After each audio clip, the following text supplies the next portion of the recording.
Hello বন্ধুরা, welcome back to my channel Flavours by Shubhra. আজ তৈরি করব Christmas day special eggless cake. আজ ক্রিসমাস, তাই ক্রিসমাস উপলক্ষে একটা এগলেস কেক তোমাদের সাথে শেয়ার করছি। নিয়েছি ময়দা, baking soda, baking powder, vanilla essence, গরুর দুধ, চিনি, রিফাইন তেল, আর এদিকে নিয়েছি কাজু, কিশমিশ, আমন্ড। কিছুটা কাজু কিশমিশ আমি কুচি করে নিয়েছি, কিছুটা গোটা রেখেছি। এখন তৈরি করব কেকটা। প্রথমে আমি এই কাপের 1 কাপ চিনি নিয়েছি, ঠিক তার ডবল ময়দা নিয়েছি। এই ময়দাটার মধ্যে আধা চামচ বেকিং সোডা আর আধা চামচ নিয়ে নিচ্ছি বেকিং পাউডার। এটা আমি একটু চেলে নেব। ময়দাটা চেলে না নিলে কেকের মধ্যে বাবলস উঠবে। এই দুটো ফয়েল প্যাকেট নিয়ে নিয়েছি, এর মধ্যে সামান্য একটু রিফাইন তেল দিয়ে আমি ঘুরিয়ে নেব।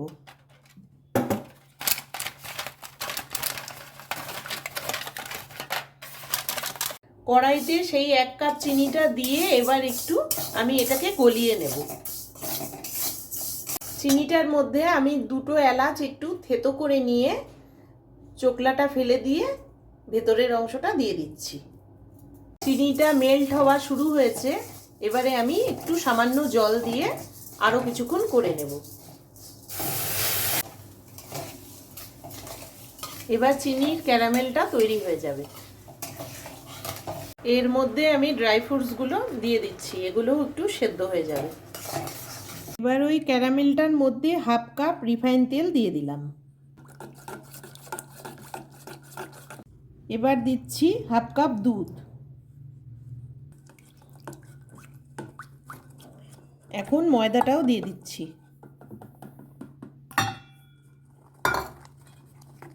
এটা এবার খুব ভালো করে মাখাতে হবে।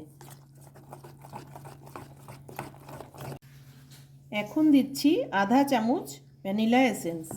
এটা আগেই দিতে হতো, আমি একটু ভুলে গিয়েছিলাম। এর মধ্যে দিয়ে দিচ্ছি 1 চিমটি নুন।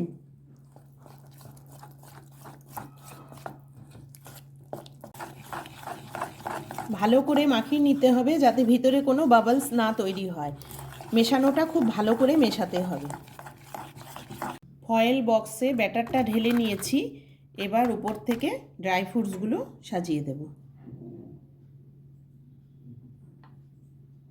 ইচ্ছে করলে তোমরা এটার মধ্যে টুটি ফুটিও দিতে পারো, আমার কাছে ছিল না তাই দিইনি।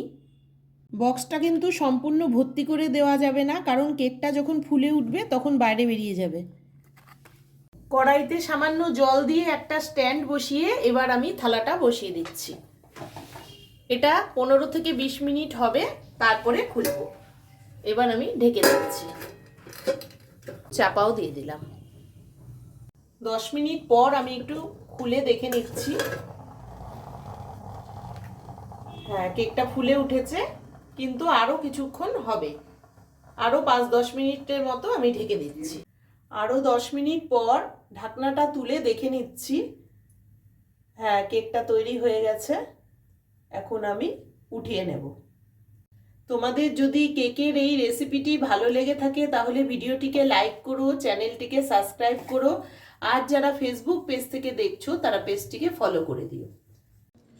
দেখো, এবার আমি কেকটা একটু কেটে দেখাচ্ছি। এই দেখো কেকটা কেমন স্পঞ্জি হয়েছে।